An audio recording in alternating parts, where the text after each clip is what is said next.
Hello दोस्तों, स्वागत है मेरे यूट्यूब चैनल पर। बिहार का इलेक्शन समाप्त हो चुका है और नीतीश और बीजेपी की सरकार भी बन चुकी है। लेकिन अभी भी कुछ जाहिल लोग अपनी जाहिराना हरकत से बाज नहीं आ रहे हैं। उनके लिए कुछ पैगाम है। इलेक्शन के पहले ये जाहिल लोग असदुद्दीन ओवैसी को बीजेपी की बी टीम और वोट कटवा न जाने क्या क्या कहते थे। इलेक्शन में 5 सीटों पे असदुद्दीन ओवैसी कामयाब हुए हैं, अल्हम्दुलिल्लाह। लेकिन इलेक्शन होने के बाद यही कांग्रेसी और आरजेडी के गुलाम लोग ये कह रहे हैं कि ईवीएम में गड़बड़ी हुई है, चोरी हुई है, धांधली हुई है। तो मुझे समझ में नहीं आ रहा है कि एक जगह क्यों नहीं रहते हो। आप असदुद्दीन ओवैसी की तरफ से हार रहे हो कि ईवीएम की वजह से हार रहे हो। पब्लिक सब समझती है।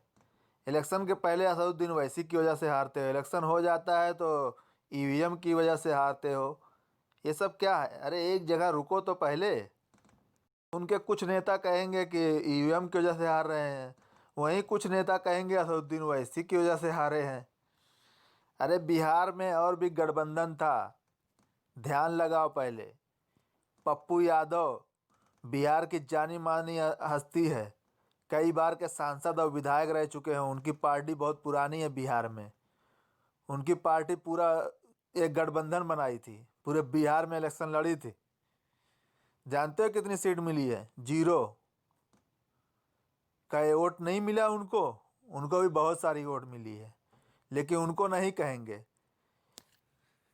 सिर्फ असदुद्दीन ओवैसी को कहेंगे। ये चीज़ समझना पड़ेगा आपको। तेजस्वी यादव यादव समाज से आते हैं और पप्पू यादव भी यादव समाज से आते हैं। लेकिन अगर आरजेडी से अलग हट के उन्होंने एक पार्टी बनाई और चुनाव लड़ा तो वो वोट नहीं काटेंगे। उनको वोट कटवा या बीजेपी की बी टीम नहीं कहा जाएगा। लेकिन असदुद्दीन ओवैसी लड़ेंगे तो वोट कटवा है, बी टीम है, सी टीम है, सब कहेंगे। कभी सोचा है ऐसा क्यों होता है? क्यों कहते हैं? क्योंकि इनको उससे फ़र्क नहीं पड़ रहा है।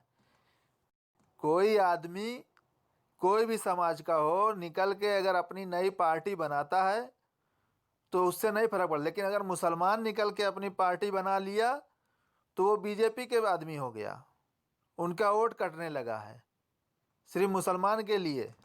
ऐसा क्यों भाई? और भी जाति बिरादरी के लोग अपनी पार्टियां बनाते हैं, तो जब वो सबकी पार्टी है, सबके लिए काम कर रहे हैं, तो एक मुसलमान अगर पार्टी बनाता है तो सिर्फ मुसलमानों का नेता कैसे हो जाता है? कभी सोचो। क्योंकि इनको डर है कि अगर मुसलमान कोई पार्टी बनाएगा तो वो अपनी हिस्सेदारी मांगेगा। उनके साथ रहोगे तो कोई बात नहीं है, क्योंकि पार्टी कमान पार्टी के राष्ट्रीय अध्यक्ष के इशारों पे चलती है, पार्टी की आइडियोलॉजी के हिसाब से चलती है। मुसलमान उसमें विधायक और सांसद बनते रहें, लेकिन पार्टी के खिलाफ एक शब्द नहीं बोल सकते हैं। उनको उनके हिसाब से बोलना है। आसाम में बीजेपी की सरकार है, वहाँ पे मदरसा बैन हुआ है तो बहुत परेशान है, सब बहुत आवाज़ कर रहे हैं। लेकिन वहीं राजस्थान में उर्दू बैन हो गया, जहाँ कांग्रेस की सरकार है। अब मुझे ये बताएं कि इसमें फ़र्क क्या है? जो इमरान प्रतापगढ़ी गंगा जमुनी तहजीब और कौम कौम की मिसाल देते चल रहा है, एक शब्द नहीं बोला है कि राजस्थान में कांग्रेस की सरकार होने के बाद उर्दू बैन कैसे हो गया। फिर वही राजस्थान में कम से कम 8 विधायक मुसलमान हैं कांग्रेस की तरफ से, वो भी नहीं बोल सकते हैं। तो अब बताओ आप ही। आसाम में बीजेपी की सरकार है, मदरसा पे बैन है। राजस्थान में कांग्रेस की सरकार है, उर्दू बैन हुआ है। किसको कहोगे आप? अब अगला चुनाव बंगाल का है, तो ममता दीदी के नेताओं ने कह दिया है कि जो जो मुसलमान हमें वोट नहीं देगा वो तालिबानी है। अब सोच लीजिए आप। ये आपको मुगलों को गाली देने के बहाने से तुमको गाली देंगे, आपको कट्टरपंथी कहेंगे। क्यों आखिर? बहुत से समाज के लोग अपनी पार्टियां बनाते हैं, इलेक्शन लड़ते हैं, उनको नहीं कहा जाता, लेकिन क्या है, तुमको ही क्यों कहा जा रहा है? मुगलों का नाम लेके पूरे पूरे मुस्लिम समाज को गालियां दी जाती है, पूरे मुस्लिम समाज को कट्टरपंथी कहा जाता है। तुमको क्या लगता है वो असदुद्दीन ओवैसी को कहते हैं? बेवकूफ़ी की भी हद होती है। सीधी बात, एमआईएम एक राजनीतिक पार्टी है। आप कुछ भी कह लो, उसको इलेक्शन लड़ेगी, और लड़ना है तो लड़ेगी ही लड़ेगी। कहीं भी इलेक्शन हो, कहीं भी, पूरे देश में कहीं भी लड़ सकती है।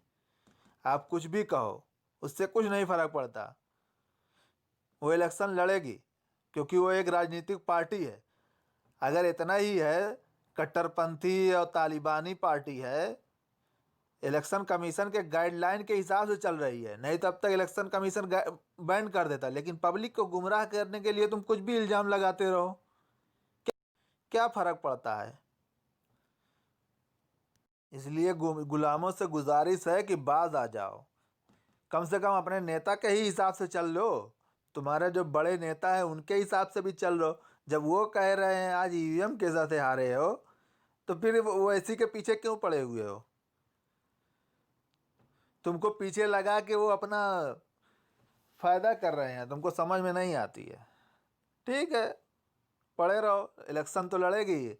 बिहार लड़ चुकी है, बंगाल में भी लड़ेगी, यूपी में भी लड़ेगी। चिल्लाते रहो तुम लोग।